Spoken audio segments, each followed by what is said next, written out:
મોંમાં પાણી લાવી દે તેવું સરગવાનું શાક બનાવીને તૈયાર કરીશું. તેના માટે મેં 250 ગ્રામ સરગવો લીધો છે. સરગવાને ધોઈ લૂછી અને નાના નાના ટુકડામાં કાપી લીધો છે. વચ્ચે કાપા મૂકી આ રીતે સરગવો બધો તૈયાર કરી દઈશું.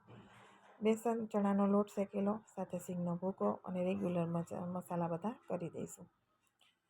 અને સાથે સ્વાદ પ્રમાણે મીઠું અને ગળપણ માટે થોડો એવો ગોળ નાખવાનો છે, વધારે નહીં, જેનું ગળપણ પણ શાકમાં ના આવે અને ટેસ્ટ સારો લાગે. મોણ માટે તેલ અને લીલા ધાણા અને થોડો એવો લીંબુનો ચમચી એટલો રસ નાખી બધો મસાલો કરી અને સિંગની અંદર આ રીતે ભરી દઈશું. સિંગ ભરાઈ જાય એટલે એને આપણે બાફવા માટે રાખી દઈશું 10 મિનિટ માટે. બફાઈ જાય એટલે નીચે લઈ અને શાકનો હવે વઘાર કરી દેવાનો. તેલ મૂકી જીરું નાખી લસણની ચટણી ખાતા હોય તો લસણનું લાલ મરચું ટીચી નાખી દેવાનું. સાથે આદું મરચું નાખી દઈશું. ટમેટાની પ્યુરી નાખી દઈશું. ટમેટાની પ્યુરી એકદમ સરસ રીતે મિક્સ કરી 2 મિનિટ જેવું સાતળી અને મસાલા કરી દઈશું. હળદર છે, લાલ મરચું, કાશ્મીરી મરચું, જેનાથી શાકનો કલર સારો આવે. ધાણા જીરું ગરમ મસાલો નાખી અને બધી જ વસ્તુને એકદમ સરસ રીતે પકાવી દઈશું. સ્વાદ પ્રમાણે મીઠું નાખી દઈશું. ટમેટા એકદમ સરસ રીતે પાકી જાય પછી આપણે એની અંદર ગ્રેવી માટે પાણી નાખવાનું છે. ત્યાં સુધી પાણી નાખવાનું નથી. ટમેટાને એકદમ સરસ રીતે પકાવી દેવાના.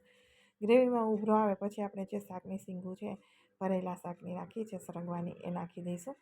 અને ગેસની ફ્લેમ લો કરી અને 5 મિનિટ માટે શાકને પકાવવાનું છે, જેથી સિંગ મસાલો બધો એક સરસ રીતે ચડી જાય. અહીં આપણું સરસ એવું સરગવાનું શાક બનીને તૈયાર થઈ ગયું છે. રેસીપી પસંદ આવી હોય તો મારી ચેનલને સબસ્ક્રાઈબ જરૂરથી કરી દેજો. અને વિડીયોની લિંક હું ડિસ્ક્રિપ્શન બોક્સમાં નાખી દઉં છું અને ચેનલ ઉપર પણ અવેલેબલ છે, ત્યાંથી પણ તમે જોઈ શકશો. અને લિંક ડિસ્ક્રિપ્શન બોક્સમાં છે, ત્યાંથી પણ તમે જોઈ શકશો.